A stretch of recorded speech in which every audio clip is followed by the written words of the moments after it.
Board members, we're going to our our Utah Schools for the Deaf and Blind agenda, which is in there. No, I'm sure Laura will help you through this.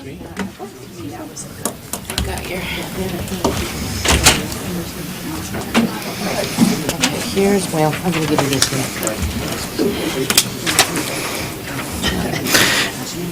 I did add that one as a maybe because this person would speak in support of. What's the name? Edsel Garcia? So I think Okay. so. So I just said that would be at your discretion. We're going to have to stick with 2 minutes. Okay. Okay, we'll call this meeting to order.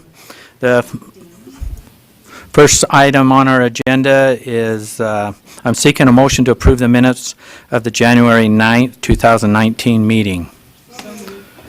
We have a motion from Board Member Cannon. Was that a second? That would be a second. Discussion to the motion on the minutes? You don't have any? Okay. Let's vote on. All in favor say aye. Aye. Those approve or those opposed? Motion passes unanimously. We're going to go right into our public comment period next.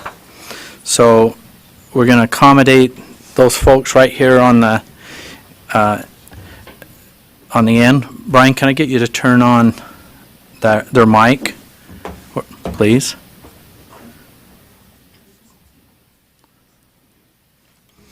Okay, first, we've got quite a few here. Miss Lorraine's going to be the timekeeper on it. It's 2-minute participation, and board members, I want to remind you that we don't participate, that this is a listening time for us. So I want to invite Jackie Ball up. And then on deck will be Shelley Rossbach.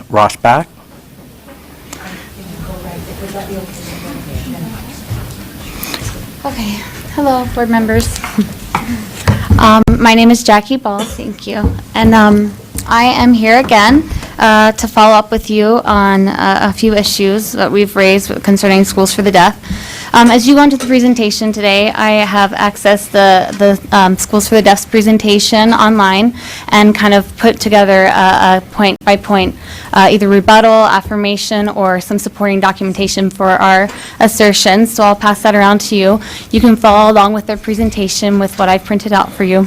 Okay, if you can pass whatever we're going to pass right around. now? If Okay. you could, well, we'll hold it, but if you pass it to That's fine. AAG Guisenberry, that would And be great. so you can take one. Okay, thank you. So We'll just hold that from passing.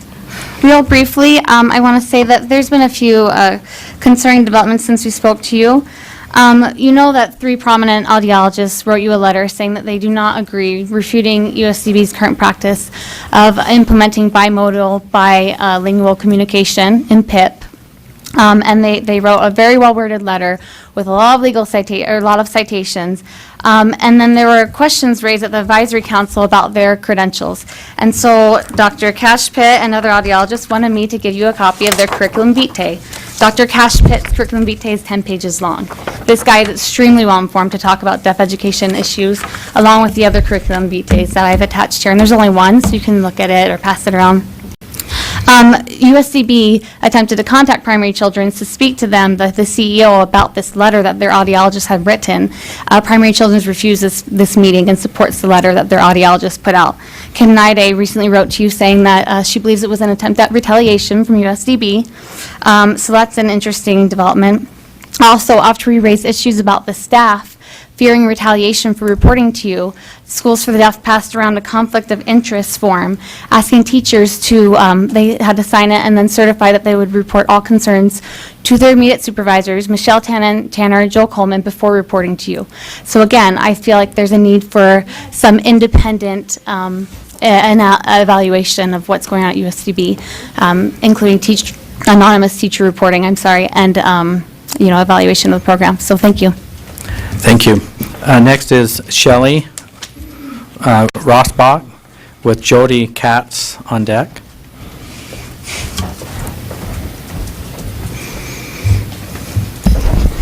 Hello, my name is Shelley Rossback. I'm here because I am the parent of a child who is deaf.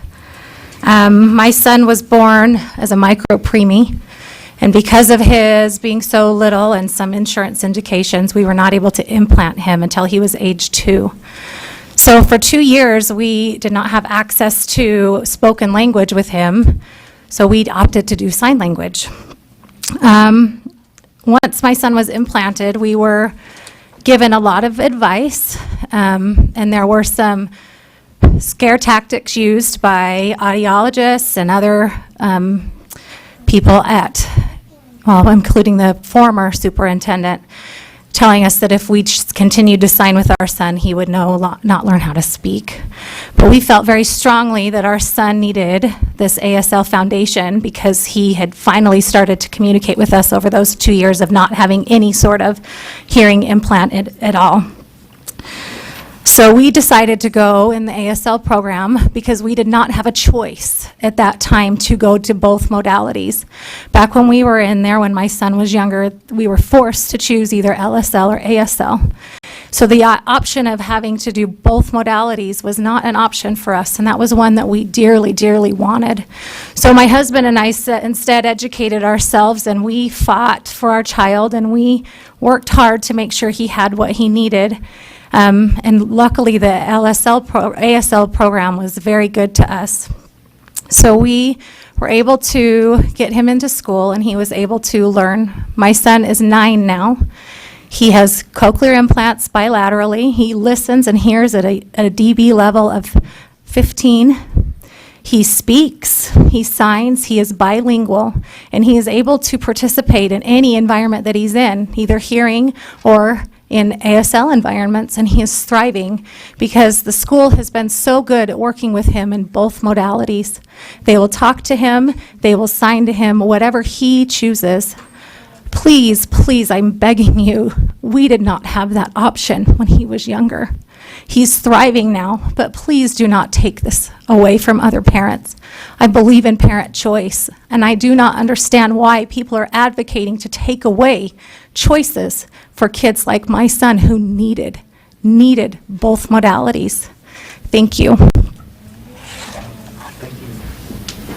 Thank you. Next, we'll have Jody Katz and then Elisa Ensign. Hi, I'm Jody Katz, and thank you for the opportunity to address the board today. I'd like to also share my experience as a parent of a 10-year-old deaf child that attends JMS through USDB. And I have a similar story to Shelley. When we attempted to get services for our deaf daughter 10 years ago, we were told that we could only choose ASL or LSL, and there was no combination of the two languages. And this was very difficult for our child, and she had a cochlear implant, and we put her through the LSL program, and the cochlear implant wasn't a fix for her. She was in the LSL program for 1 year. She had no progress and knowledge, none. I could say to her, "What color is green?" and she'd just look at me, had no idea. So we, at that point, transitioned her into American Sign Language at JMS. Literally, within 1 week, she came home speaking. Not signing, speaking. She came home and signed this, which means rainbow, and she looked at me and said, "Rainbow." So what happened was ASL became a bridge for our daughter to learn speech. I just want to reiterate, providing a visual language does not impede the ability to learn spoken language. There are hundreds of television programs that have, for hearing children, that have ASL as a way to increase speech. And like Shelley, I just don't understand why we want to remove choices. Utah is currently providing, in my opinion, excellent opportunities for deaf children. We are a leader in language immersion. I have hearing children that attend Chinese immersion, and no one complains that they're learning another language. So I just urge you at this time to please, we owe it to Utah children to not go backwards. We don't want to go to antiquated practice. Let's move forward. In my opinion, USDB and JMS are providing some of the best education nationally. I work in higher education as a counselor for people with disabilities, and I'll tell you, we are doing some great things here with students that are deaf. So I want to thank all of you for supporting deaf children and for allowing me to have this opportunity today and to understand how important it is to allow these options for our children. So thank you. Okay. Elisa Ensign and then Natalie Shaw.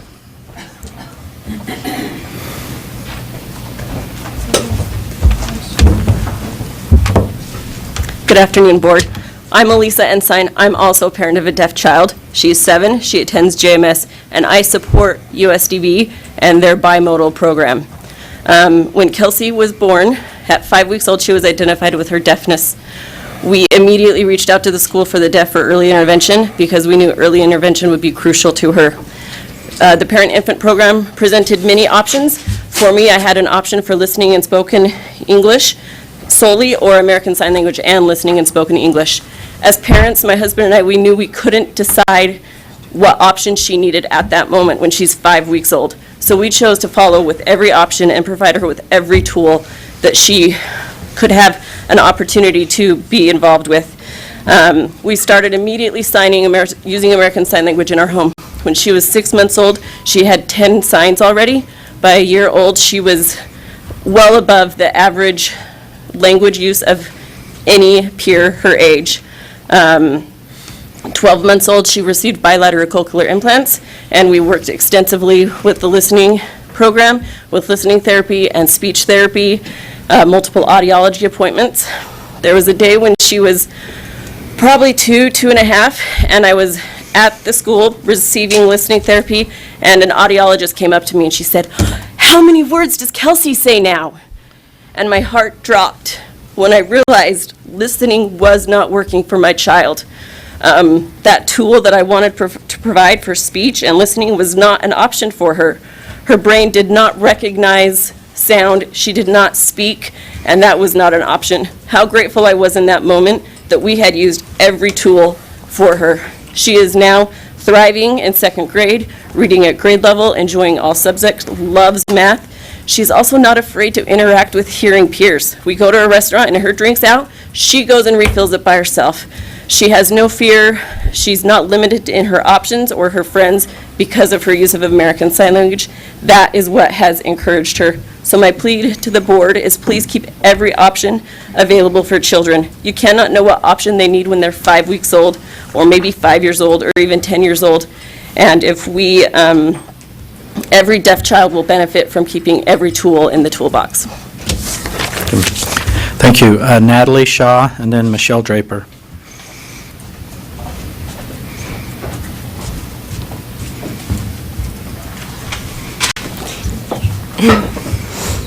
Thank you for letting me speak today. We are reaching out to the board because parent concerns are not being heard. It has been 3 months of speaking with no effort and no changes being made. The administration has downplayed the issues and suggested that we are simply misinformed parents. The reality is, these are our children. We live this every day. As parents, we're intimately dialed into the ups and downs and acutely aware of these issues on a daily basis. It is simply not possible that we are misinformed. Furthermore, doctors are not misinformed. Audiologists are not misinformed.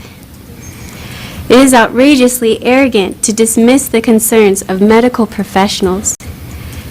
What's worse is to do so under the pretense that this is not their specialty, but that somehow auditory brain development is a specialty of school administration.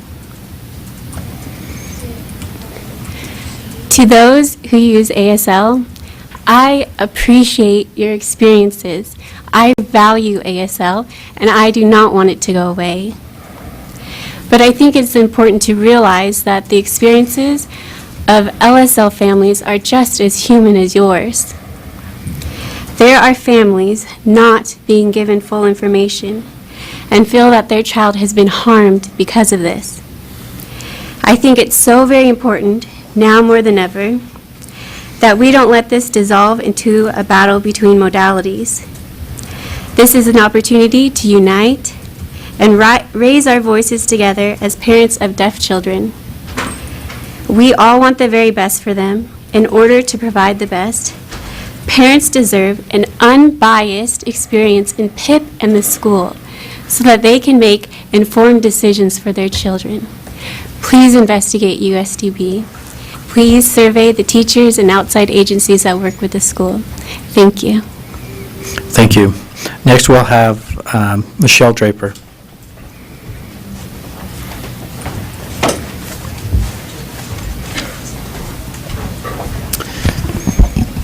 Hello, my name is Michelle Draper, and I'm the mother of a deaf child that attends the John Moshue School for the Deaf.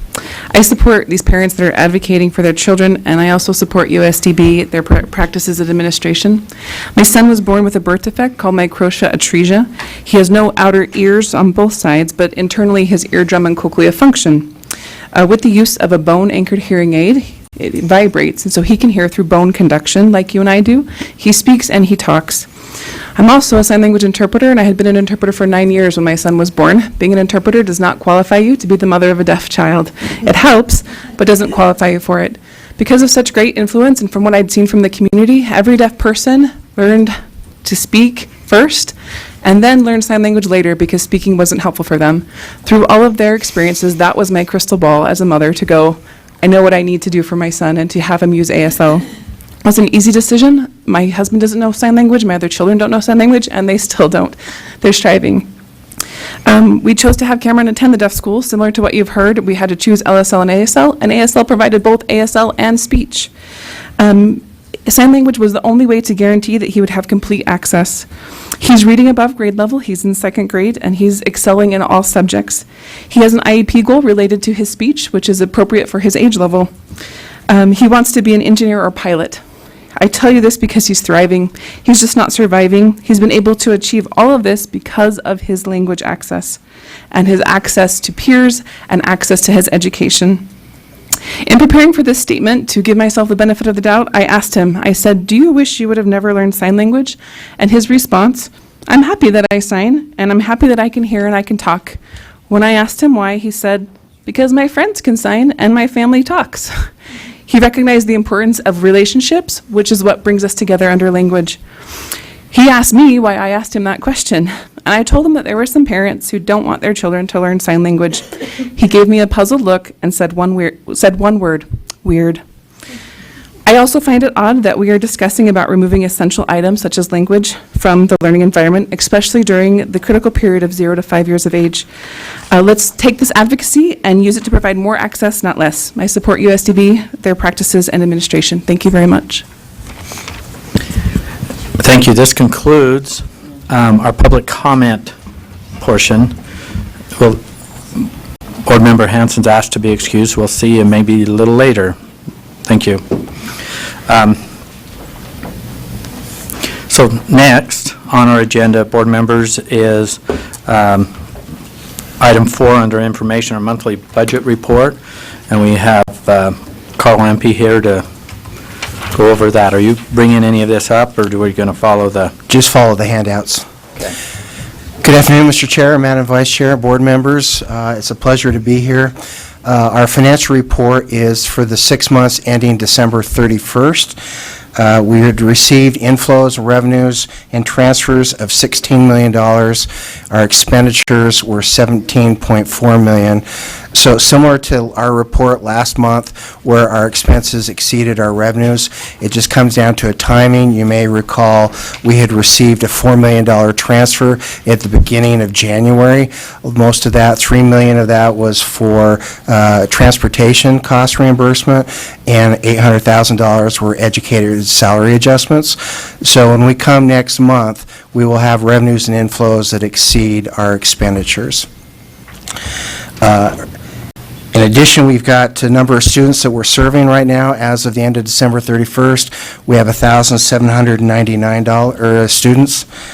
Our land grant enrichment fund balance is $1,346,702, and our donated fund balance is $2,089,000. The next report that you have is the granular detail supporting the revenues and expenditures and the enrichment funds. I'd be happy to answer any questions that any of the board members may have regarding that. Okay, board members, any questions on the budget report?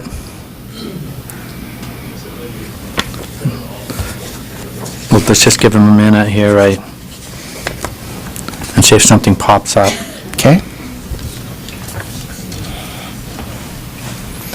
I didn't see anything alarming, or it seems like things are just falling right into place, and They are. No appreciate your area- documentation, and no areas of concern right now for us. that's my observation also. I'm not seeing any comments or questions from board members. Mr. MP, Carl, thank you for your presentation. You're welcome. Okay, board members, we're moving to item 5. We'll invite Superintendent Joe Coleman and Assistant Superintendent Michelle Tanner. Do you have a presentation or, and that, so can you speak to the format of your presentation and then when you would like questions, or? Sure. Okay. Superintendent Coleman. So board members, it's nice to be with you again. Board Member Newell, congratulations, I think. I've been where you are. I know what the first meeting is like, but we're really excited to have you here. It's nice to be with you. If you recall, last month in our board meeting, you requested that if we could have a discussion concerning the School for the Deaf and modalities, some of the complaints and feedback you've been receiving, and that we could just kind of go through that. What we've done is prepared a few slides to sort of spur the conversation, but as we go through this, we'll kind of present. You are welcome to interrupt at any time to get clarification or get further information if you'd like to. So, board members, what's being passed around is the handout that was at the public comment that they wanted to be passed around. So, Superintendent Coleman, it's not your presentation or anything. We're just circulating that Right. now instead of interrupting that. So apparently we're interrupting you a little bit by passing this out. So That's okay. But it isn't relevant to your discussion. It's your meeting. You can interrupt all you want. You're the board. Well, So, just so the public would know that this is not part of your presentation. right.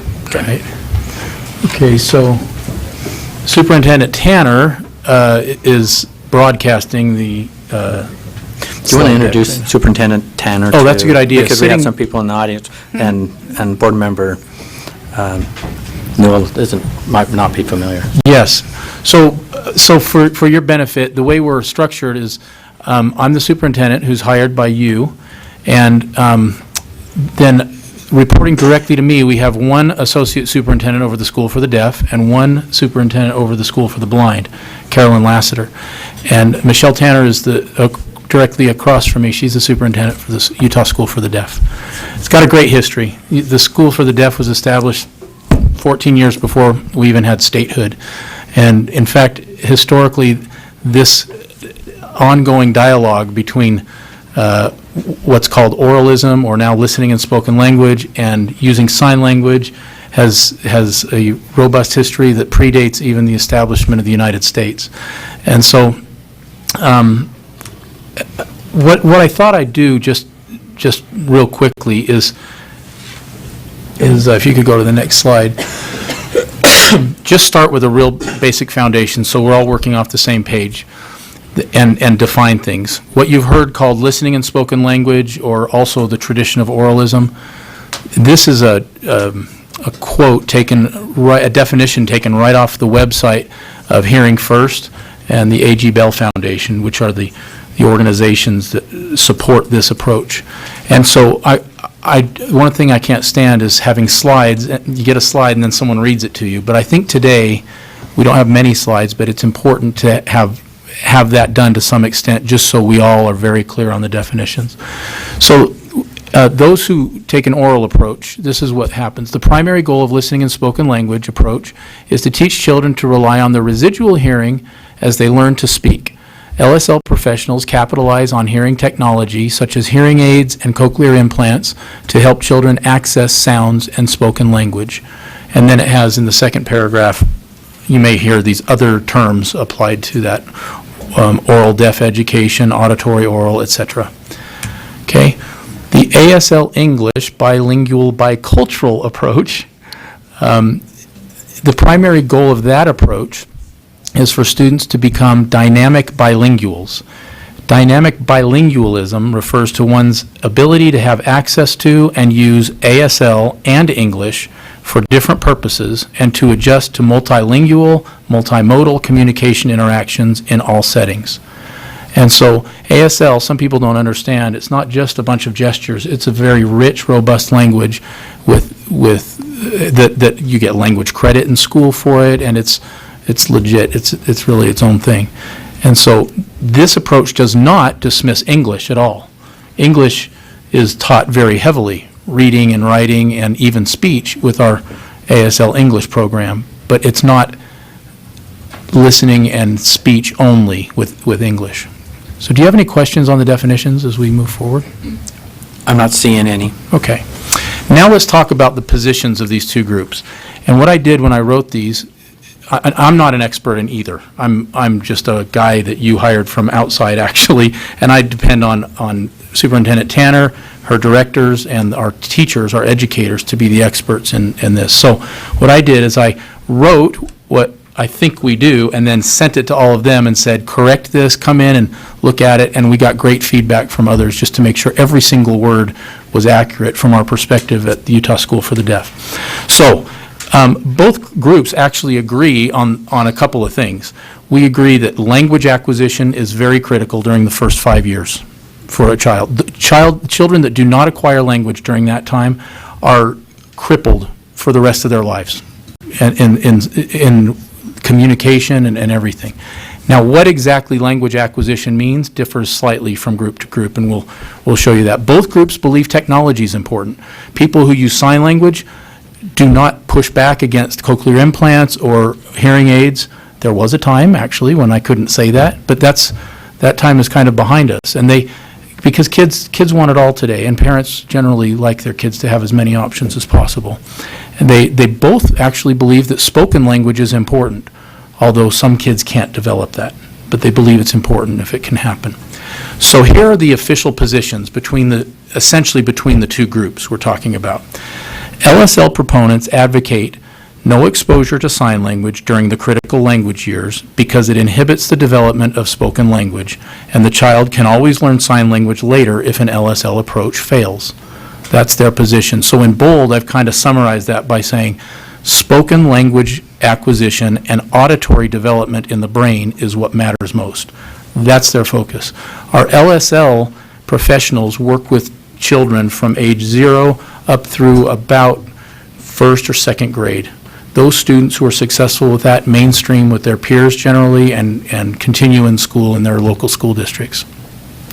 Now, the ASL English proponents advocate for early use of American Sign Language and for the development of spoken language and reading and writing in English too, I'll add, because delayed exposure places children at risk of permanent language and cognitive defects. And so in bold here I have written, language acquisition matters most, regardless of which language it is, to this group, okay? So before we move on, do you have any questions from that slide? Not seeing any from our board members. So. Okay. With the understanding of that context, here are the questions, that really the key policy questions, that the things that keep us up at night or what we talk about a lot. They're the questions that we need as we view the whole child. Number one, how do we best identify and appropriately serve all of our students? Number two, if we wait until one approach fails, how is the child impacted? Since time is of the essence when you're developing language. Number three, how do we avoid gambling with the risk of permanent cognitive, social, and emotional delays that occur without timely language acquisition? Number four, how do we help our professional educators support parents in a truly unbiased manner? And number five, how do we help our educators from different disciplines better collaborate and support each other as respected professionals? Those are questions that we've grappled with and really struggled with over the years, trying to develop a school that really meets the needs of all people. As the education institution for these families and their children, we can't afford to take sides in a battle. And what has happened for years, as you've heard, is that there were silos. You either had to do this one or do this one. And there's all sorts of reasons that evolved that way over the centuries, literally. But USDB is unique in, well, there's probably 3 or 4 states, but kind of unique in that in most states, if you were a parent of a deaf child, you would have to choose a school that did one or a school that did the other. And you would move, families move. We actually have families now moving here because they don't have to worry about a permanent commitment. Even if they choose an LSL-only approach, for example, they still have the opportunity, if the time comes, that they can have their kid gain some sign language or vice versa. And we have people going both ways all the time. So, I just went back, let's see. So, at this point, can you see where the real challenge comes for us? Which group of kids we are most concerned about? There are students, let me see. There are students who are, I would say, kind of caught in the middle, or you're not quite sure which way to go. And so creating an institution with very strong-minded, very well-educated professionals who are very strong in their opinions, and trying to get them to work well together and not get families caught in the middle of this ongoing battle, and to put the child first, that's what we're trying to facilitate as an institution, really. Okay, next slide. So, one of the things that we've received copies of that has been sent to you is claims of research. Research shows that sign language harms speech in young children. And so that claim is used in a way to kind of force the issue and say, well, that somehow USDB is biased in what they're doing. What we do at USDB, when we determine how our program works, is we use evidence-based practice, which does include an element. It's really a three-pronged approach, and it started in the medical community back in the 1990s, where they called it evidence-based medicine, and that meant you use the best research you can find. You also use what you see actually with your patients in your practice, and then you honor the values of your patients also, their lifestyles or whatever their choices are. And now other industries, including, you hear evidence-based practice a lot in education, we do the same thing, and those three elements still apply. We try to find the best research we can, the whole body of research, not just from one group or another. And we also base it on what we actually see in our practice. And I'm not, like I said, I'm not an educator of the deaf. I haven't been around for 10 or 20 years like a lot of our educators have. And so when I say we, I mean they. I mean our teachers, our educators. And then the third part is the families, their values and their choices. We honor that. Our practices come from this kind of an approach. So I'm going to just go through these items one at a time real quickly here. The first one, you've heard a lot about research. There was one study that you've had cited, and most of the claims that say, well, sign language might hurt speech, come from this one study that was actually not even a study of its own.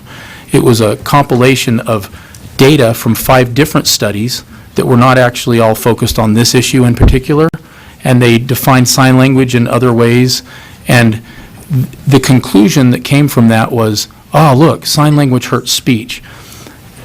As you know, with research, you have to be able to replicate it, you have to protect against confirmation bias, there are all sorts of qualifications for that. So even the NCHAM director and these groups here at Utah State that are very successful with LSL approaches and really leaders in the whole country at a listening and spoken language approach, they even wrote pieces saying, yeah, we need to study this more. This is very interesting, let's go that way. If you compare that to the vast body of research that talks about the benefits of sign language and so forth, we take all of that into account. But even then, we don't just say research is why we do this or that with children. We still look at what do we actually see with the kids year after year after year in the schools for the deaf, and what do our families want? And so those three things together become very important. There is really, so here's my editorial, Joel Coleman speaking. As I've looked at this and talked to others about it, and even I talked to Carl White at Utah State, who is a big leader in listening and spoken language movement in the country. That's not even sufficient to say how well respected he is in that community. I interviewed him directly and said, is there any credible research that says sign language will hurt speech? And he said to me, no, there isn't. And I said, okay, well, I mean, I'm open to everything. And this was early in it was like probably the first month or two that I was a superintendent, because I wanted to go right to the source and see what it was. And so that brings us to our second, so what I'm saying is, we don't ignore research. There's not some overwhelming body that says that's a problem. It's really quite the opposite. And even at that, we don't push one way or another, and I'll get to that in just a minute. So the next slide. So the second part of our evidence-based practice is what our teachers actually see with kids year in and year out. And this is a very important bullet list. A majority of our students with hearing loss can succeed with LSL only, and they do. Over 70% of the children in Utah use a listening and spoken language approach, never use sign language. They do amazingly well. They're successful and they're doing anything. So you could say that we're actually kind of biased that way, but I don't think we're biased, and I'll show you why as we go through this.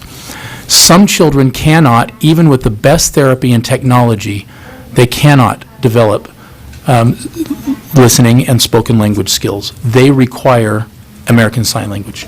They really do.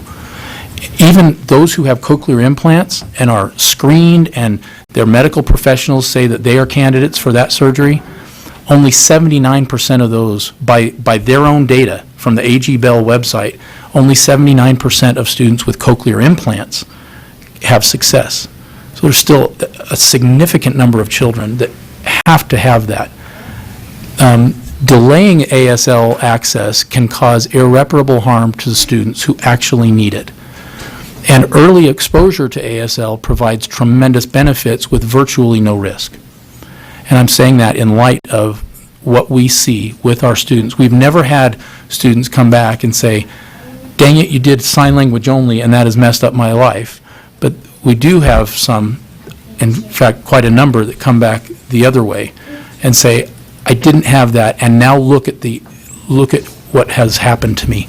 These are very bright kids, but they have cognitive and language delays their entire life, even into adulthood, and they come back with a lot of anger.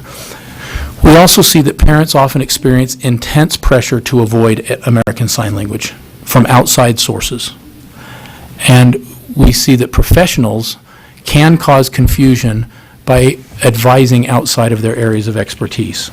You heard some of the complaints about that. How dare I say something like, oh, an audiologist should do audiology and let linguists and educators focus on language development.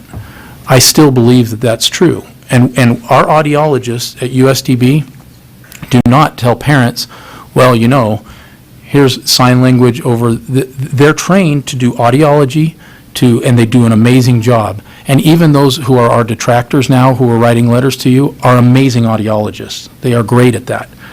But our teachers and our parents see the whole child and see their development, social and emotional development, as well as their linguistic and cognitive development over the years. They're not narrowly focused like these other good medical providers are. And sometimes parents are in a very difficult position. So even parents that are critical of us, we try to be as professional and supportive and caring of them as we can, because we understand their plight. And so we take every single situation individually and work through it with them.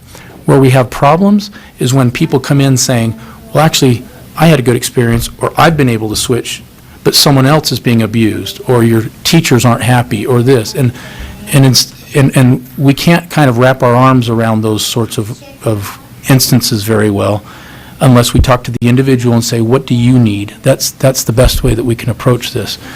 And what we also see in our practice is that many individuals come back, like I described earlier, with deep regrets, anger, and despair because they were forced into choosing something earlier, and they realize later that for their child in that early stage.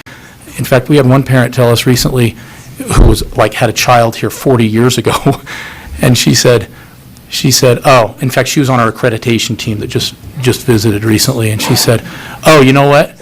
tell all those parents it doesn't matter. The kid's going to find whatever they need to eventually anyway. They need to just have an open mind and not worry so much about funneling them into one thing super early in their life. That was her opinion from her own experience. So the last thing we see, and this is really the crux of what we're getting at today, it's critical for USDB to provide accurate, unbiased information for parents. And ironically, that's what we're getting accused of not doing. And somehow Michelle and I are the evil puppet masters at the top, making sure that parents are misinformed where the rubber meets the road. And I blush to disclose we don't actually interact with the parents very often, and never when it comes to their daily or weekly or monthly or yearly educational plans. Those are our educators and our directors that are in the trenches. And what we tell those educators to do is exactly what we're describing to you today. So Michelle, you lost your signal, it looks like. Yeah. Just have a couple of slides left, unless we have any questions to this point. I wanted to show you the next slide is a pie chart, and it shows the communication modalities in Utah. We have those who use just one language, listening and spoken English only. 70% of those kids, and I mentioned that earlier, to 30% use dual language, American Sign Language and English, including speech as well. Which is higher than the national average. Yeah, the national average is 52% use a listening and spoken language approach, and here we have 70%. By the way, we are huge. I mean, we're big proponents of our LSL program.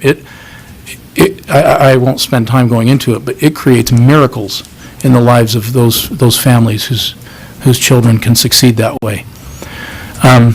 So the third part of our evidence-based practice is, what do our families want? What do they really want? And Michelle, you can go to the next slide there. So in DEF-PIP, and I would like to invite Stephanie to come up and sit next to Michelle, if that's okay. Our PIP advisors, parent-infant program advisors, go into homes ages 0 to 3. They are all trained and proficient in listening and spoken language. Only about 4 out of our 15 are also proficient in ASL. But I still believe that they're unbiased, and they're not just biased towards LSL, because we have high-level, high-quality professionals who understand. And I've got to be honest with you, they don't go in and just start telling parents, there's these 2 camps and you got to do this. They start by nurturing and working with these parents and helping them get to know and connect with their babies. And as they move along, they work on language blocks, regardless of what language it is, and they help the parents have an open mind and follow the lead of their child. At least that's what they tell me. I've never actually been into a home in one of the visits. And so Stephanie, I'm wondering, Stephanie Morgan is our PIP director, and she's responsible for supervision of this entire program. I didn't tell her what to say, but I did ask her, would you come to the board and talk about the approach that you use? And after we talk about PIP and how biased they are, then we'd like to talk, I'll bring up our directors from the school-age children and ask them what they actually tell parents, so you can hear it from them, if that's okay. Stephanie, welcome back. Thank you very much. We appreciate your presentation and contributions in the past, and so we'll turn the time over to you. Okay, thank you. So our parent advisors, they are licensed teachers. They go into homes 3 times a month. And that doesn't sound like a lot, but there's a point behind that. The whole point is to have parents be empowered to provide their child a rich language environment. So our parent advisors go into the home and they teach them, the parents, all the tools in the toolbox to help their child to be on level with their language. And they'll be ready to enter in preschool when they're 3. We can't do anything without the parents. The parents are vital for the IFSP process. They're the ones who see what happens in the home, what works and what doesn't work for their child.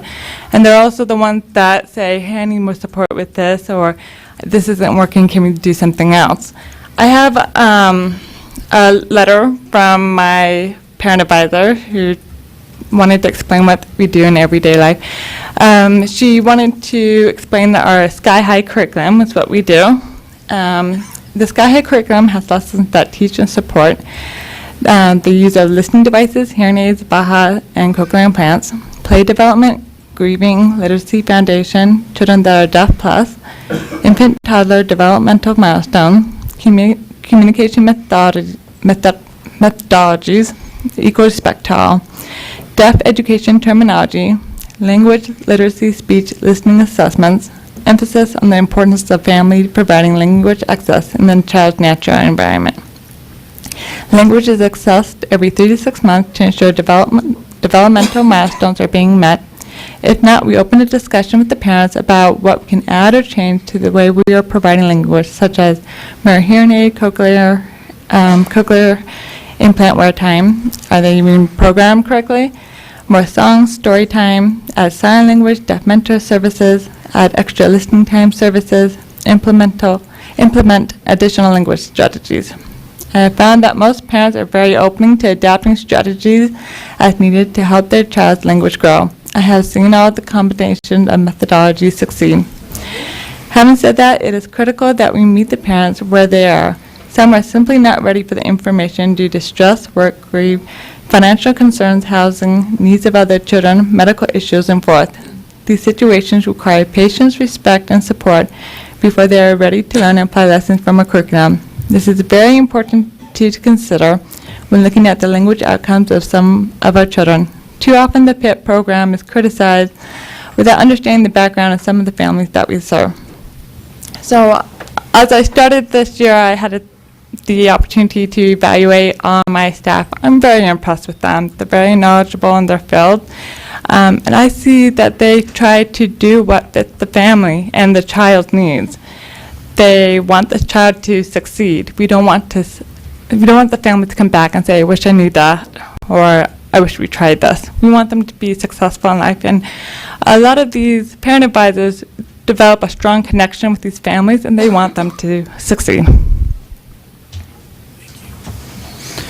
Questions from board members?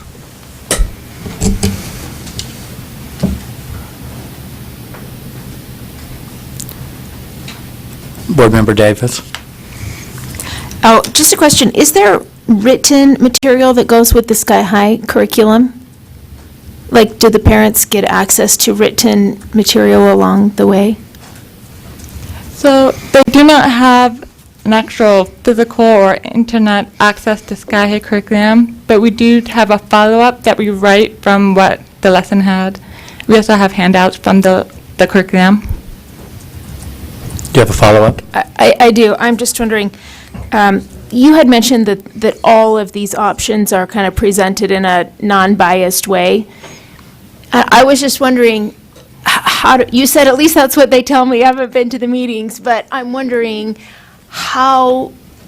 if there are a lot of different advisors, is there something that's written that's given to parents that's objective about these different things, or is it just a verbal communication in those PIP meetings? So we have one parent advisor assigned to the family based on geographical location. The first 12 months are about grieving, connecting with your child, bonding, and also about how to encourage early language development. And then also we meet with their audiologist, what their needs are. And then as we go through this process, we're giving them all the tools, and the parents say what works for the child and what doesn't work. And if the parent's not willing to try something, it doesn't happen. Can I add to that?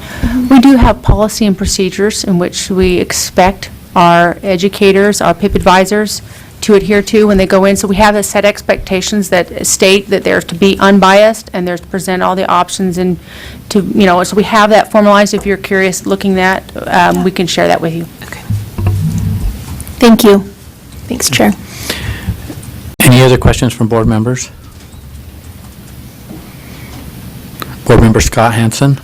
Yeah, maybe just to follow up to what Board Member Davis was asking, but how scripted is the section of the PIP advisement when the advisor is talking to the family about these options? Is that scripted at all, or they're just following some guidelines in the procedure? Yeah, it's not scripted. We don't have a script that they follow. They follow the guidelines and procedures that we offer, and the Sky High curriculum is also an unbiased curriculum, and so it's pretty thick, and that they go through, and there is some in there that you could read with the parents if you chose to. Just follow up if Follow I up. may. Is there any standard pamphlets or written materials that are distributed at the time the PIP advisor goes into the home? There are some communication brochures that are put out by different organizations, like they mentioned, NCHAM. And we have a brochure that we've just developed in collaboration with a committee that we put together. Those of you on the board remember the Lead K committee. We've finalized that. That took a while, and we're out putting that out as well. So are there some pieces of information then that would go each time to every family? They're mandatory? One piece, yeah, it's not like every visit is exactly the same, because most of the things I think she can describe as well is that not all of our children are just deaf or hard of hearing. They have other issues, and there's other concerns that you have to address, and we don't focus solely on just hearing and speech issues. We talk about the developmental milestones, which is what's really important to the children. Are they achieving their goals and meeting the milestones the rest of the kids are? So we watch those milestones, and we use those as guidelines as we move forward. Okay, and if I may, indulge me just one more, maybe for the superintendent. I know you have an advisory board. I just wonder what their role is in developing this procedure and developing that approach with the PIP parents. That's a great question. Our advisory council is made up of members who are blind, members who are deaf, and members who are deaf-blind or parents of people who are deaf-blind, as well as we have a surgeon who performs cochlear implants. We have parents who are other interested parents, and we have one person on there who's a special education director from one of the school districts in the state, from the Ogden School District, actually. And so that advisory council actually has never, since I've been there, they've never asked to review curriculum, but they do like to they respond to the same concerns that have come from the public, have come to the advisory council, and we've spent a couple of different meetings now talking with that, answering their questions, and then their role is really to advise us and say, hey, we see a problem here, or hey, we're very supportive of this. It looks like, just to honestly tell us their opinions, and also to advise the board. That's their role as well. And we have an open conduit from their chair to bring any concern or issue or anything that we need to know. They bring that forward, and they have in the past. Any concerns that they have, they're actually our advisory board, but they also assist the superintendent, and they're appointed, by the way, but they haven't brought these concerns to us yet. Thanks for that clarification. Okay. I'm still trying to understand the org chart, so. All right. We have 4 other board member questions or comments. Board Member Ellis. Thank you. Do you have more to the presentation? I'm just wondering, okay, so I'll ask a more specific question, then save the other one for later. But the question about curriculum that Board Member Davis asked, how difficult would it be to make the curriculum accessible? Because I believe, and I didn't have time to go look this up, but there's some sort of federal guideline or statute that states that curriculum upon request needs to be available to parents. And I don't know if there's any specifications that separate the special ed or the School of the Deaf and Blind from a traditional route, but. We have the Sky High curriculum. It's a printed document. It's not online. They had developed it long ago, and it's been evolving, and they've updated it. They haven't put it online yet, but we're happy to give any copy the parent wants of anything. So they It's a could binder come in and about- look at it if It's they 2 binders, I wanted to. think, 2 binders, and they stack up about this Right. large. Okay. So, but we're happy to share Well, I any of it. just wanted to make sure if someone were to request that, Oh, yeah. that they had access. And I'll save my other questions for. Do you have okay. Board Member Lisa Cummins. Thank you. I'd like to have Stephanie answer the questions that were addressed earlier. I know that she looked like she had some things to add, so I would defer to her.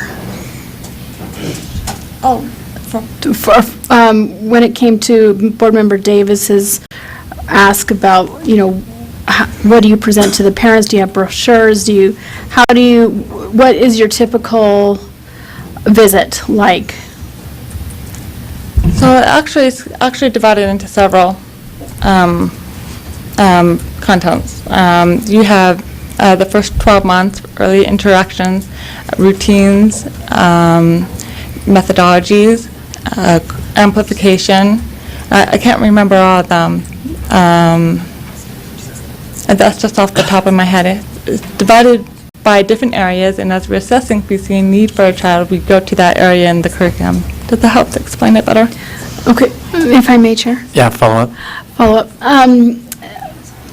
Do you stress ASL over LSL? Do you talk about both of them on the first visit? Is that something that you talk with the parents right off the bat, or is that later on down the process within that 12-month period? Okay, so we don't try to hide anything from our parents. We give them everything, and the parents can say basically what they need or what they want. If we see that the child is lacking something, then we may coach them and say, you know what, they're not hitting their milestones, we need to change something. And as I listed from my parent advisor, could be an amplification, could be sign language, it could be trying different routines, trying different strategies. And one thing people don't know at the beginning is that a lot of the ASL strategies and LSL strategies are similar. There will be some strategies that are different, but developing language is the same with both languages. It's the same with Spanish. So that curriculum addresses more general, how to develop language in general. Okay, thank you. Okay, I'm not seeing any other questions right at this moment. Do you have more presentation? No, just a little segue here. So after the parents go through our parent-infant program and their children turn 3, it's time to Thank you, Stephanie. transition. Thank you very much. It's time to, and by the way, you always have access to any of our directors or us as well, even outside of a meeting. If you have follow-up questions, you're welcome to contact us at any time. Anyway, after they transition from this parent-infant program, then they transition into preschool, right? And at that point, we're going to invite up Amy Breinholt and Jennifer Salazar now. Amy is the director of our JMS Deaf School in Salt Lake, which is where all of the concerns that you've heard of are coming from this one campus. And so also for perspective, you should understand that we cover the whole state, and we have 2 other campuses, and our professionals are working very well together and in these other campuses, and we're not hearing anything from those. But Jennifer is the director of our LSL program, Jennifer Salazar, and these 2 are the ultimate professionals. They work well together, kind of with the same PIP mindset, but helping parents transition now to school age, preschool, school age. And so I would like to just let them talk to you about what they do, because again, I don't actually go with them when they meet with the parents, and so they can tell you how they approach it when it comes time to transition into school. So Jennifer, if you just state your full name and title, or both of you as you're sharing the mic. Sure. So Amy Breinholt, and I'm the educational director for our Jamasu program, which is our bilingual program here in Salt Lake. So just a little bit kind of about how, when a child transfers into preschool, we start with coordination with PIP and the early intervention agencies. So there's a transition meeting that happens usually about 6 months before their 3rd birthday. Okay, and that's kind of to help let them know what to expect in the transition. So Jennifer and I, we go to lots of meetings that way, and we both go. And so when we go, the goal is just to kind of help a family know what some of the school options are and the services that we help provide for their child. So when I go, I'll talk about our ASL English, and Jennifer will talk about listening and spoken language. Then what happens is they have an evaluation meeting, an eligibility meeting for special education, and an IEP if that child qualifies for the services. And again, both Jennifer and I go to those meetings. So oftentimes we'll work with the parent advisor and set up a tour of the school. And something that we've wanted to do is, as a parent comes, we want them to see everything, So if a child is focused more ASL, we still want them to see the LSL program. If they're focused LSL, we still want them to see the ASL English program, just so that they know what's there. And that's the goal, is to make sure that they have information so that as decisions are made for their child, that it can be the best decision possible. And Jennifer Salazar, and I'll just add, when we do talk with the families, I am very open about listening and spoken language, and I explain to the families exactly why we do what we do and why some families have chosen this. Amy talks about more ASL English and why they chose that, and then together we try and talk more about the hybrid program and why some families choose that. And so we're really trying to make sure families have the right information when they come and visit with us. Okay, I have a couple of questions here from board members. Board Member Ellis? I just want to make sure that we're clear, because it just feels like public comment versus what we hear is conflicting. So you go into the home, you show both modalities or the option to do a hybrid, and they choose. So at the school on campus, you offer an LSL only program, an ASL only program, or a combination. Just a couple of clarification with that. One is we never offer an ASL-only program. Okay, that one's always kind of... It's always a hybrid. It's ASL English. Our children have to be able to learn English, read and write, pick up speech that way. What the difference in there is, in the hybrid, what we're trying to do is have LSL professionals working with our ASL English professionals.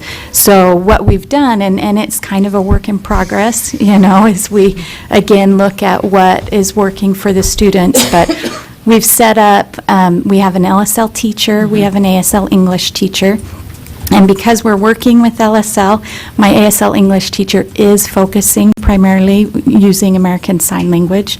If they were to come to JMS and come to my ASL English program, we still would be working on speech, we still would be working on English, that type of a thing. But in this hybrid, we've kind of said LSL is the specialist in that speech modality, and so that's where they're getting that focus. As far as with parents, for us, we don't go to the home. It's through the school setting, and so when we meet with transition meetings, when we meet with eligibility meetings, it's actually the local district that holds those meetings, and Jennifer and I are invited to those meetings. Can I ask? Follow-up? Yes. So percentage-wise, unless you know the numbers, I'm just wondering which program, how many people are in each different type of program? Can we advance the slide, Michelle? We actually have So the it's on numbers. there? Keep Okay, going. perfect. You can just wait and I'll look at it in a minute then. Well, it's okay. It's good. It's actually time to be on that slide anyway. Keep going further, because this talks about the Salt Lake campus. Keep going right here. So the top just says we Can't have... see that one. I have to see this. Okay, the three approaches, LSL only, ASL English, and then kind of a hybrid that they just described. If you look at the bottom, our Salt Lake preschool, we have 31 students enrolled in LSL only. We have 7 enrolled in an ASL English bilingual classrooms, what some people just call ASL, but it really is both. We have 11 students enrolled in a hybrid classroom that we just described, that we started a year ago after we went and visited what's called the Governor Baxter School in Maine that has a successful program there. And so we have a classroom that's like that on our Salt Lake campus, and 11 families have chosen that. Thank you. That answers my question. Board Member Lear? Thank you, Chair. I have to ask questions about this that I can understand. I mean, because I don't pretend to have the expertise that you folks do, your staff does, or even the parents that I've talked to at length. They've done considerable work and understanding on this. So I have a couple of just simplistic questions. one of which is, have you met, you personally and/or Dr. Tanner, met personally with these parents who have concerns, who feel like they're getting biased information, who feel like there's retaliation? Have you met with them and tried to dissect their concerns? Yes. That's a short answer. Okay. A little bit longer. Yes, yes.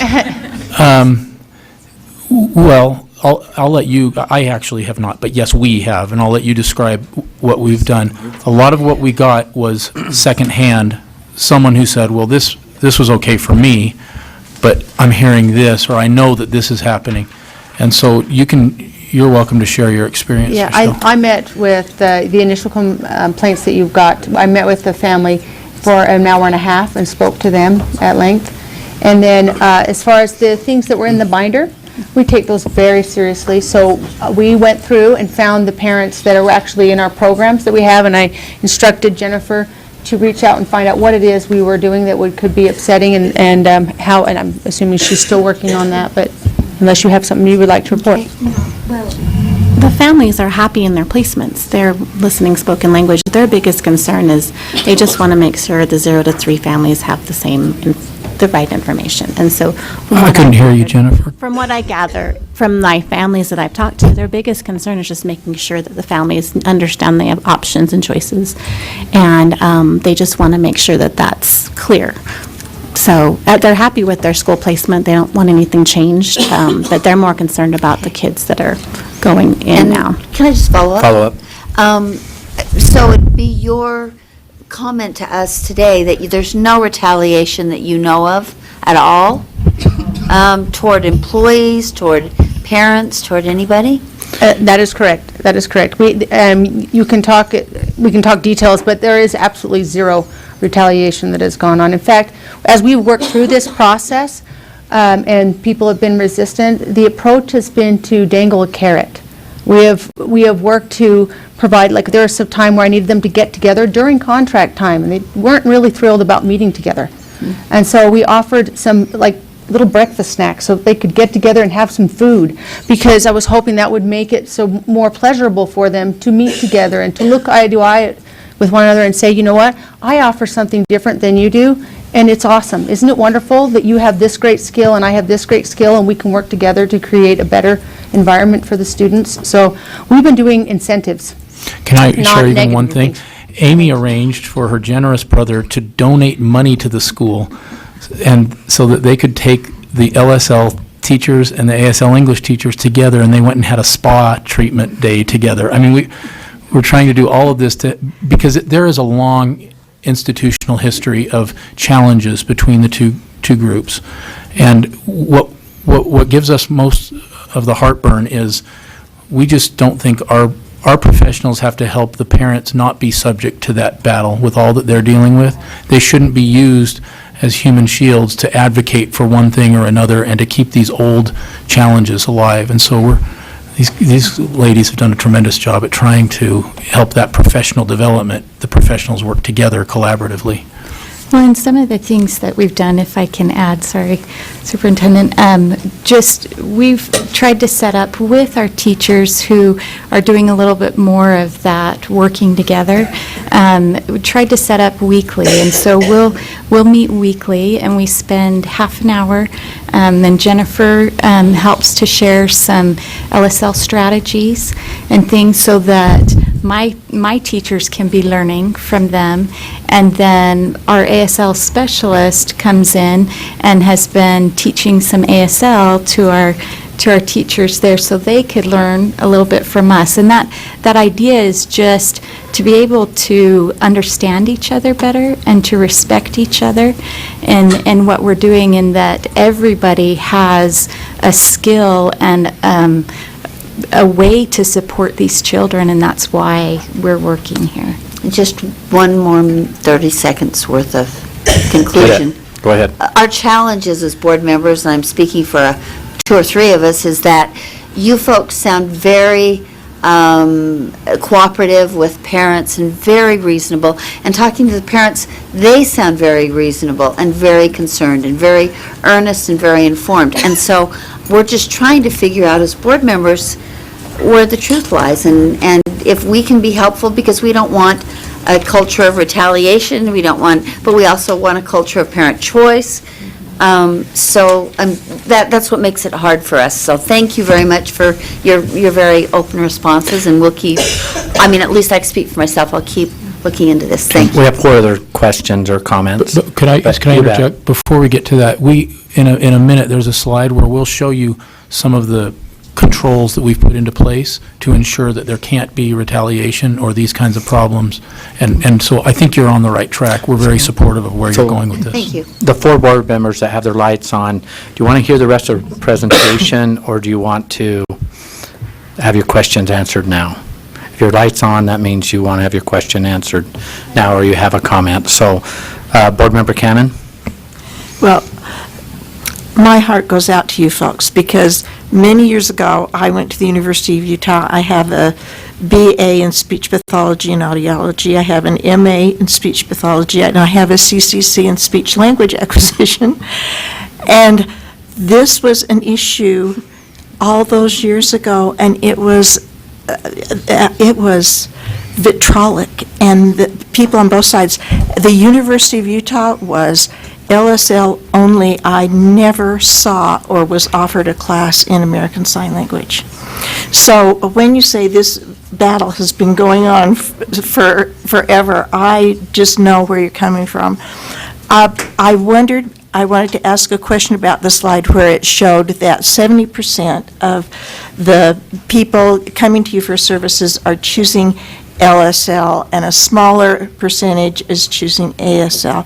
Could you speak to what you think is happening today in the field that you're working in that causes that to be the case? I think the technology advances have made it possible for children to hear in ways they couldn't before, and their speech is better because of that. I'm speaking as a non-professional. Jennifer, is that a summary that's acceptable? Very true. In the last 10 years, even, the technology with cochlear implants and even digital hearing aids has jumped so much that kids have more access now. Early newborn screening is another big piece. These kids are identified when they're babies, and so interventions put into place. So a lot of our kids do come with hearing aids on by 6 months. If that's not working for them, they get their implants by a year old. So they have access. And so our job as listening and spoken language professionals is to help parents understand how to rehabilitate, because it's not like you're just going to learn language by hearing it in this case. We really need to help parents understand how to talk to their kids, how to help them through the listening process. And so that's really the biggest difference, is it's just the technology is there now. And I also believe our percentage is so high because we are good at LSL. You cannot find a better LSL program than we have in Utah for kids. It's awesome. We actually are traditionally a very oral approach state, and we don't apologize for that. Superintendent, you talk to that a lot, and which is really great, but if you've got some data or something you want to shoot, I believe you, because I've seen the Well, this is what I'm I've seen the hearing. comparisons, because when people come and visit from out of state, there's a reason they come and visit. But if you want to support that with some data, I think that would be really great for our board members to see how we rank and what our programs do, how we rank to adjacent states or something. You're right. I'm the So head we're cheerleader, really. passionate, And Jennifer can probably give us data on that. Okay. Board Member Earl. I can wait, because I think they may answer my question, so, but I do want to make a comment, but I'll just... Feel free to make a comment. You want me to make a comment? You have the time. Okay, well, I just want to say I love passionate parents. So parents that have come, sometimes, even though it's difficult conversations, I love the fact we're having dialogue. It's always important to recognize that. I think that I have a sister who has a son with a severe disability, and it is, you become, all of a sudden, your whole world changes, and you have to become an expert in things that you've never realized you had to be an expert in before, and then you're hoping to get the right information, and you think this critical time period. So I love that, but I also love the fact that I'm hoping that the dialogue, that there's change, meaning that there's meaningful change, and there's an internal element that we're looking at, and it sounds like you're going to address that of things that internally that you're saying, okay, is there something we can improve upon? Is there something we're missing? And that's what, I'm seeing some of that already. You've addressed some of that, but it sounds like there's additional coming along. So I look forward to seeing those additional pieces. That's the key thing, is even though, you may say, well, we're doing everything we can, but really, sometimes we can say, okay, is there something that we're missing so that we can reach these parents and the critical need that they have at this time? Because this is their world, and it's been changed upside down, and you know that. I'm speaking to the choir here. So anyways, that's my comment. Board Member Davis. Well, we were only able to listen when the parents came, so since Jenny did it, thank you. I want to thank you also. I've been wanting to thank you, and also thanks to the educators who are here. And all of us are here because we care about kids, and that's the most important thing. My question is, Assistant Superintendent Tanner, when you mentioned when we worked through the process and people were resistant, could you just clarify for us, what is the process? Like, what is the vision, and why are people resistant? Why people are resistant to trying the hybrid? Well, no, I don't know. You were saying prior to the spa days and things like that, when we've worked through the process and people have been resistant, what is the vision of the process you're referring to, and why are people resistant, is just what I'm wondering. As has been alluded to and spoken to directly, is there is a battle that goes on in the field of deaf education. One of the things that in my first few years here, I realized I could step in and make a difference, that we're not battling. I think when we battle, we hurt children. And so one of the visions that we had was that let's end this battle. It's been going on beyond America even being established. It's gone on for a long time. It's 2018. Let's step in as professionals, 2019. Very good. And let's step in as professionals, and let's stop making this a battle. Let's stop. I hate that we put parents in the middle and tug at them and pull them in two different ways. And so the point is that I want my professionals to get together, to look at one another, to offer something to the parents together, and not to battle, but to support one another. So the vision is that we stop this battle. After all these years, I think it's time. I think it's time we move forward, and that we care individually about where that child is, and we all work together to have that child be successful in whatever manner that child is to be successful. Okay, can I just to clarify, thank you, Chair. So do you feel that staff is pulling parents in two different directions? There is problems with that, yes. We still have some that want to maintain the battle and still want to keep in these camps. And so that's what we need to get away from. And it's hard. After you think about this, hundreds of years of going on, it's hard to change course. And so I think the resistance is that we're used to the way things have always been done, and this is that we've always battled all this time. And it's kind of different to look at somebody who's been your enemy and say, we're working together, and I put my arm around you, and we're going to work together collaboratively. So it's a hard shift. But most of our professionals have done a great job. Yeah. There's really one little group left, and we're just trying to be patient. No one's ever been disciplined for this or anything like that, but we're just working with it. We don't have a lot of other teachers to choose from anyway. It's a small field, and so we really appreciate even those that are having a little bit more trouble coming along. We're just working with them over the years. They still do great work in their specialty. Right, absolutely. All of our professionals are excellent at what they do. My LSL teachers are excellent at what they do. That's why we have such a high success rate. My ASL English teachers are excellent at what they do. It's a matter of getting along and working together. That's what we're working on. Board Member Lisa Cummins. Thank you, Chair. This may go to your last slide that we have yet to go to talk about, but one of the concerns was that there are disclosures being passed out to teachers, to prevent any backlash or whatever the reason is. Can you address that? And also, just skimming through here, one of the questions I have, one of the claims is that in your ASL English only class, 30 to 60 minutes of speech therapy per week is only given. do you, is there more than that? I mean, if you're talking more, the bicultural aspect, I would think that you would want 50% of that, right? Or what is the standard? All right. Do you want to answer the first question, second question first, Yeah, and then I'll answer the Yeah, I'll disclosure answer statement? the second one.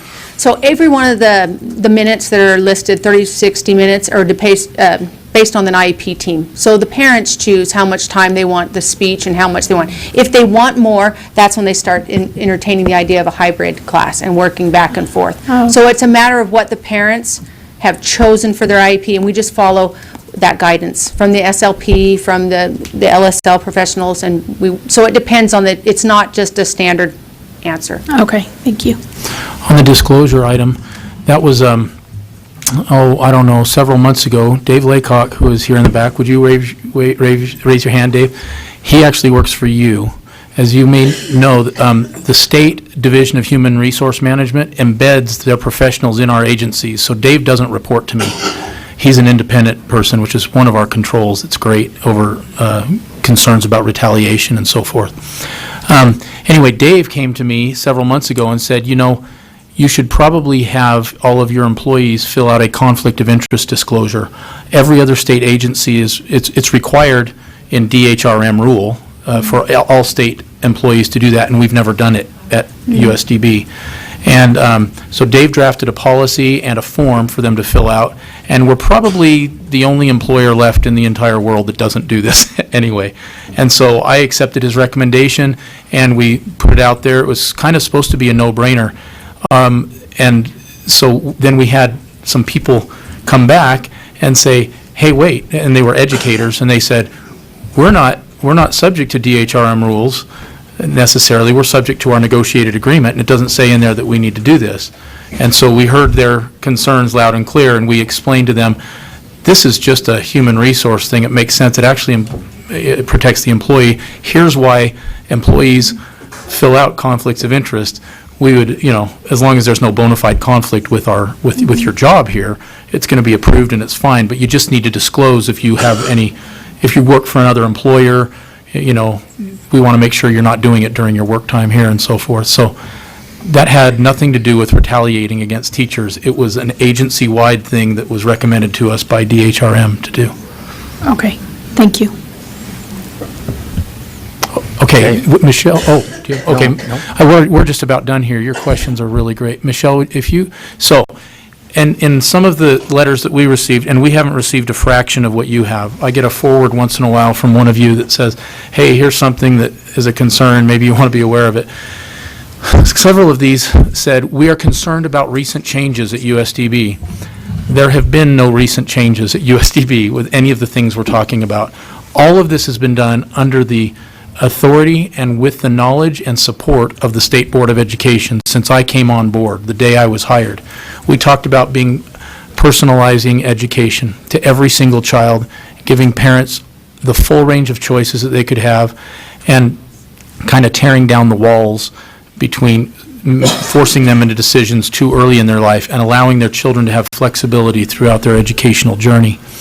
So the changes that were made were those things, but they were early on, almost 6 years ago when you first appointed me.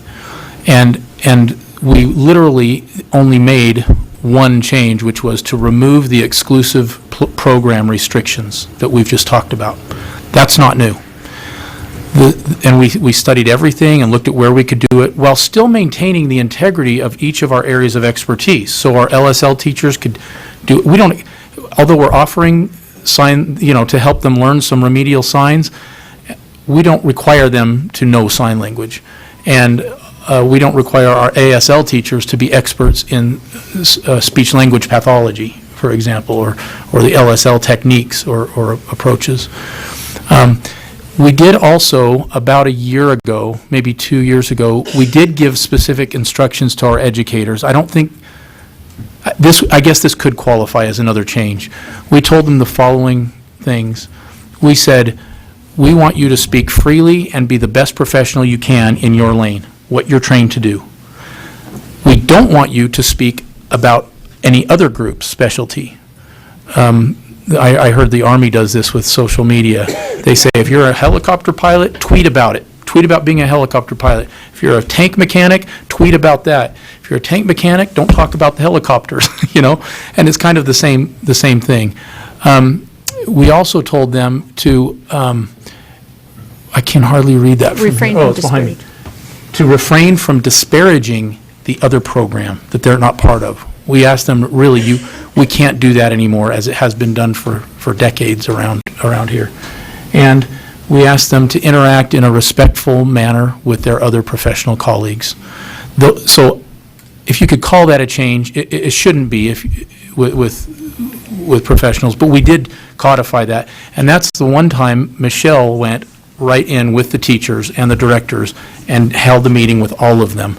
Other than that, we have tremendous trust and respect for our directors and our professionals and let them operate day to day, as you've heard that they do here today. Next slide. I've got a couple of questions while you're getting there. There's only 2 more slides after this, and they're quick, too.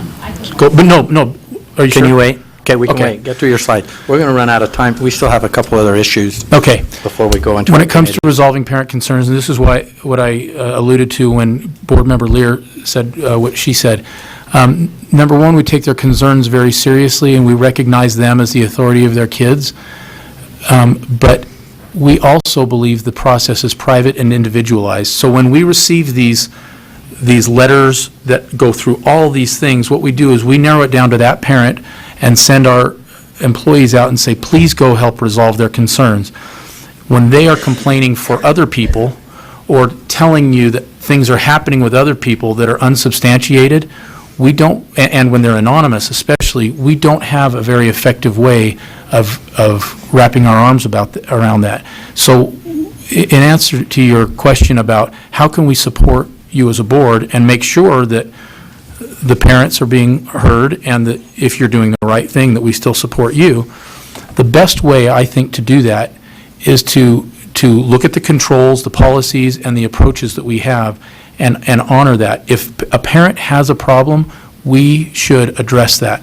But if a parent is talking about another parent's problem, then that's where it becomes a situation where we can't really do anything about that. Unless they identify the other parent, we can go to them and say, hey, what's going on? How can we help you?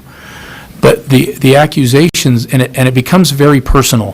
When they want changes in a program and they don't like the answer that they get, then it becomes Michelle and I who are the bad guys and somehow harming all children. And it doesn't need to escalate to that, because that is just ridiculous. It's not how we operate. And the next slide is similar about educator concerns. We have, some of the claims are that we're retaliating or somehow educators are scared, and that Michelle and I are sitting there listening to tape recordings of what they say in their classrooms or video recordings. And what we did over a year ago, and Dave Laycock again recommended this to us. I went to him and I said, how can we avoid even the ability to retaliate against a teacher, let's say, if they want to speak up and complain about what's going on? We're open to complaints. That's the culture we've tried to create, and in 95% of our staff, we have that culture now. So the little group that's left that might be taking a little longer to get to that level of professionalism, how do we comfort them and let them know they can openly complain, they can have concerns, it's not going to be any retaliation. In the negotiated agreement that we created with the Teachers Association, we have a process for grievances. And we updated that 2 years ago, and we're about to sit down and review that whole thing with them this spring and re-up it, and you'll approve that. You as a body approved that agreement. There is a robust grievance process, and our teachers are not afraid to use it if they feel like they're ever being treated wrong. In addition to that, we crafted a process for the entire agency, including our educators, on how to file complaints. And it talks about anonymous complaints and how difficult it is to do that. But if they believe that they're being abused in any way by me, by Michelle, by their director, or by anyone else, they can go completely around us and go straight to the DHRM professionals that we have here, who can and do investigations for us whenever there's that kind of a claim. But the person has to come forward, at least privately, to Dave, not to me or to Superintendent Tanner, but privately and say, I'm having problems with this or that, and I will give credit to DHRM. They have placed what I believe are the highest level professionals. We have better service than we've ever had from that agency currently with the team, including Brooke Baker, Dave Laycock, Melanie Butters, and all of those who support us in that role. But they're very honest with us, because they don't answer to me. So he'll come roll up on me and say, Superintendent, here's something you need to think about. And it's great. That's the kind of feedback we want. So as far as retaliation goes, not only do we not do it, and nobody's ever been disciplined for these modality issues, we couldn't if we wanted to. There are safety nets. There are 2 processes that and if you read the policy, it even says in there, this is to reassure employees that they can never be retaliated against and so forth. So we have some pretty good safety nets put into place. I think that might be it. Okay. Board Member Bolter. Thank you, Chair. I just had a question, and I don't know who best to answer. So if a parent chooses the hybrid, which is ASL and LSL combined, right? Right. Okay, method or program, then what does that look like? Or what does that day look like? Is the day half spent in one or the other, or the week? I'm just wondering, like, and maybe that's something that they want changed? Right, and as I said, we've been working on this for a while. We originally allowed the parents to pick it out throughout the day, like how much time they wanted throughout the day. It turned out that they'd be leaving one class right in the middle of a lesson. It was upsetting to the child. So we've structured it so it's more at breaks, where there's times where they have a natural break, and so they'll focus on LSL when they're, and then during the break, they can switch and transition the child.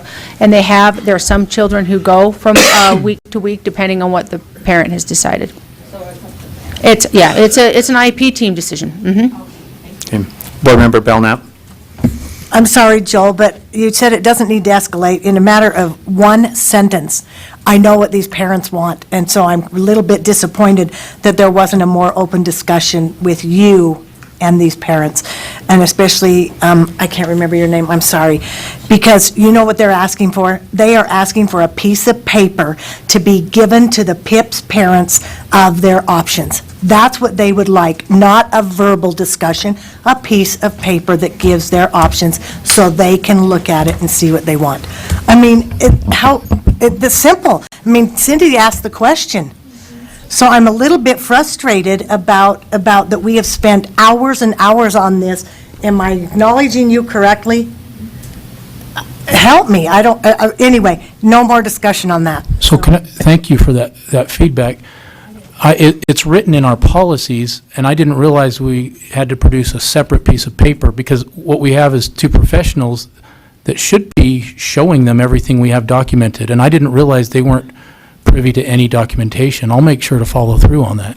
Did you have a follow-up? No one's ever asked me for, just give us a piece of paper like you did. Just give them a We can piece of totally paper, do those that. PIP's parents, and maybe even twice a year or at your visits, have that paper to hand them so they know what options they have. Okay. Board Member Scott Hansen. Yeah, I have first a request, Superintendent Coleman, if you could tell me where I can find, I'd just like statistics for number of students by age, by grade and location, and which program they're in, so that I could see kind of the lay of the land on this.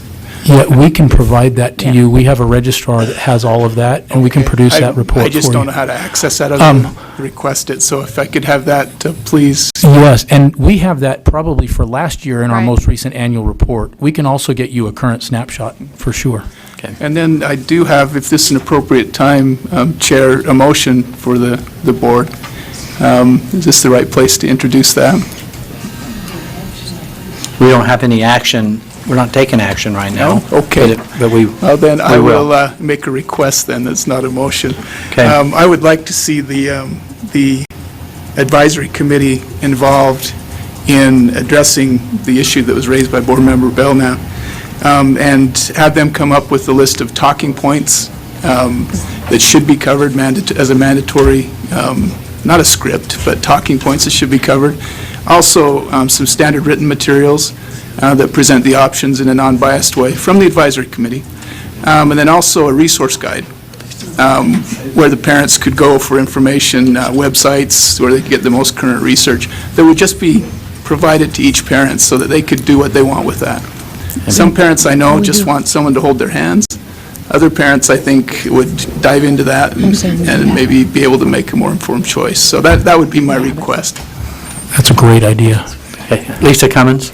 So I just want to say, I think Laura and I had a light go on at the same time, that's why I was smiling. But, so am I to understand that there's a brochure being currently drawn up, a new one?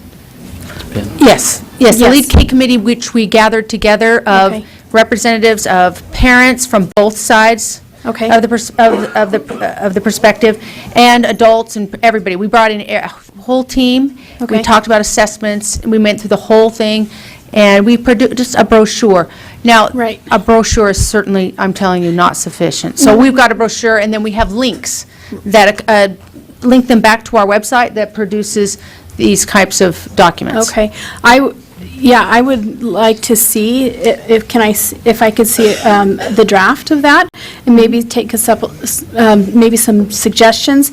I would also include the 30 to 60-minute definition of the ASL English, because then they understand that when it becomes a hybrid at that point, after an hour's worth of, like Joel said, right? So that there's that clarification of when does it become a hybrid and when is it just ASL English? Yeah. Does that make sense? Yeah, well, they physically move. I And so understand they- that, So but- the parents, but we what- talk about that in the meetings, Right, yes. but at what point, I mean, if there's a small definition that you can say, at this point, if it goes beyond an hour and a half of minutes per week, then you should move into the Oh, yeah. hybrid method because it will better suit your needs, right? And we actually don't dictate to that, to the parents. So if they want to do an hour and a half over at the ASL English, that's totally fine. It's when the parents say, yes, I want to move my child from class to class, that's the Well, trigger. is there a way that you can say, if, to encourage that, or to explain, if you want more, this would be a better, I don't know. We try not to Just push language. and say this is better or Okay. worse, because each child's different. Different, yeah, but you understand what I'm saying? Is there- You're saying, when would you recommend Well, they yes, try the thank you. hybrid program? Yes, thank you. Yeah, yeah, and we usually, we try not to force our opinions on them, so we let them make that choice. So Right. we haven't made a clean distinction of, at this point, you switch. But we talk to the parents Is that there you an can have average? this, you can have this, or you Okay. can have this, and they talk about the speech services, and the parent says, I want my speech services here at this location, or no, I want my speech services from a listening and spoken language person. Okay. And we go with what they would like. Okay, so it is very fluid. Very flexible. personalized, yes. Yeah.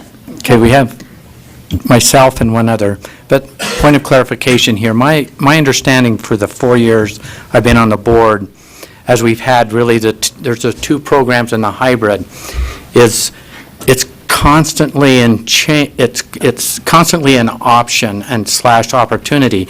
It's not at infant stage, it's not at this stage, so I'm back to the piece of paper that everyone wants to say, I want the piece of paper. But the environment, as I understand it, and I don't have a child, I lose my voice, and I'm out of water, and we need a break.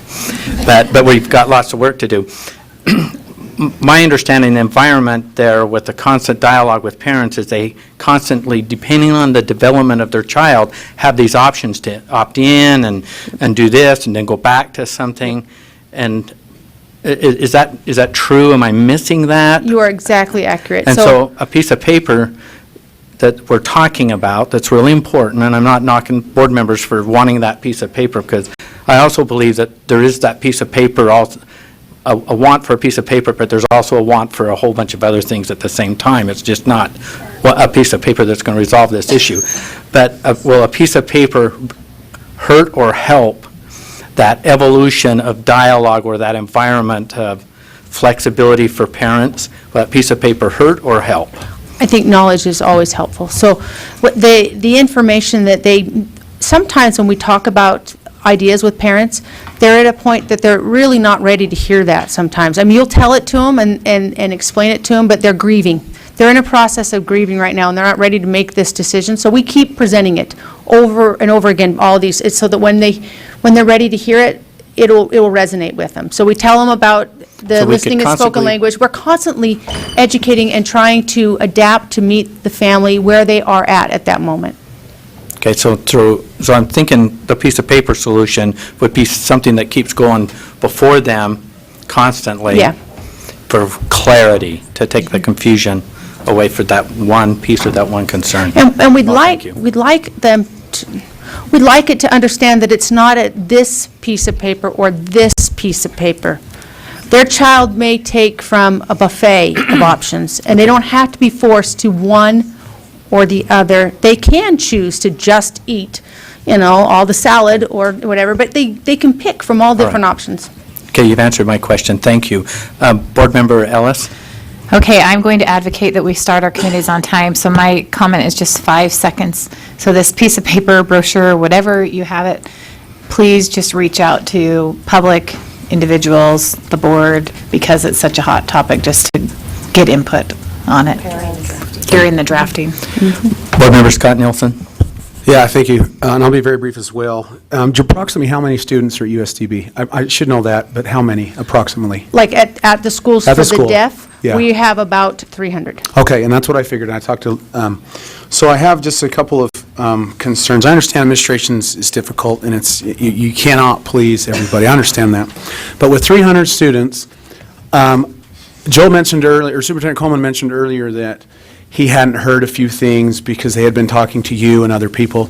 And I really hope, because when I go to the school, my son's school has, 500 or 600 elementary students. I want to be able to talk to the principal.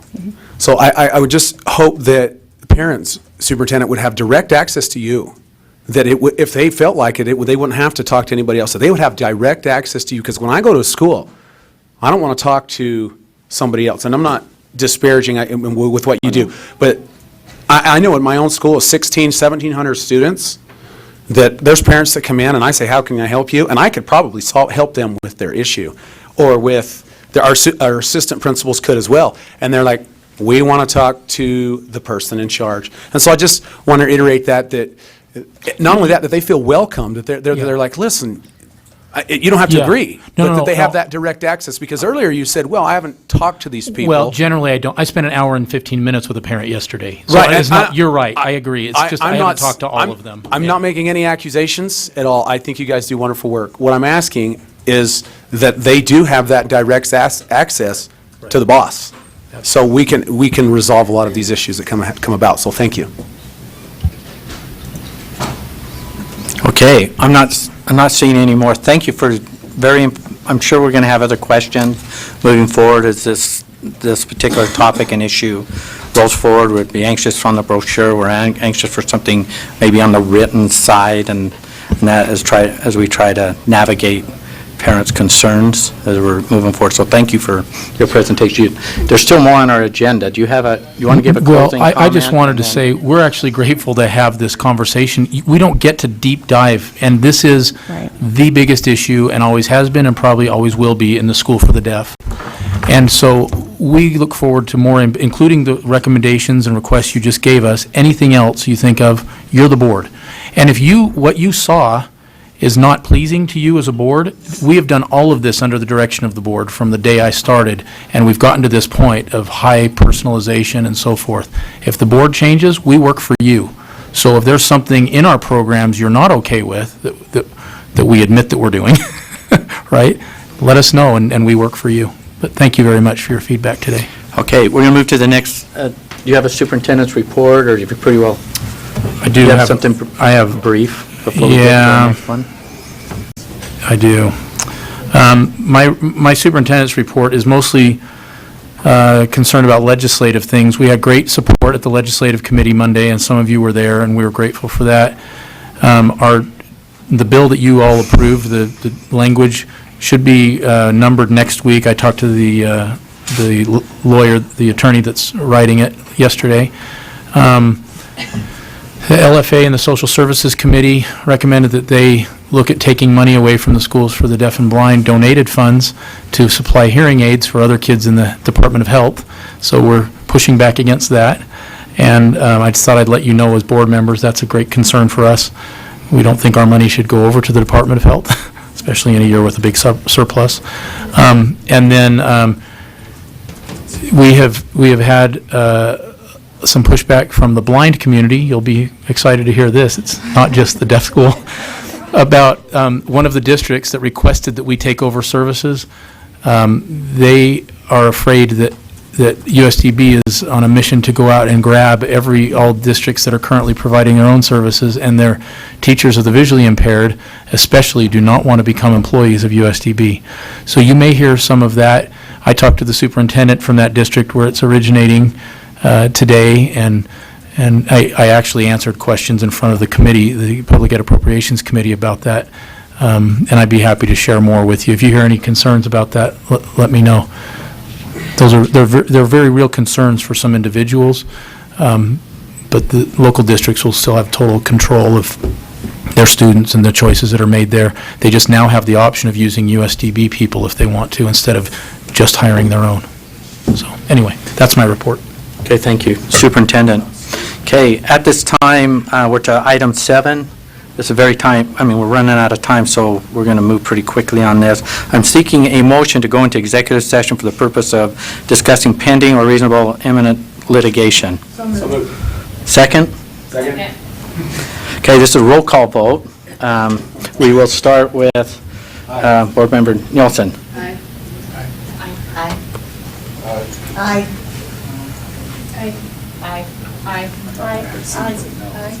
Yes. Aye. Okay, we are in executive session. Want to excuse everyone with the exception of our AAGs. I want to make sure we have Dave and Brooke, who's on our HR, in here. Superintendent, you're in. There's litigation on USDB. Yeah, this is litigation.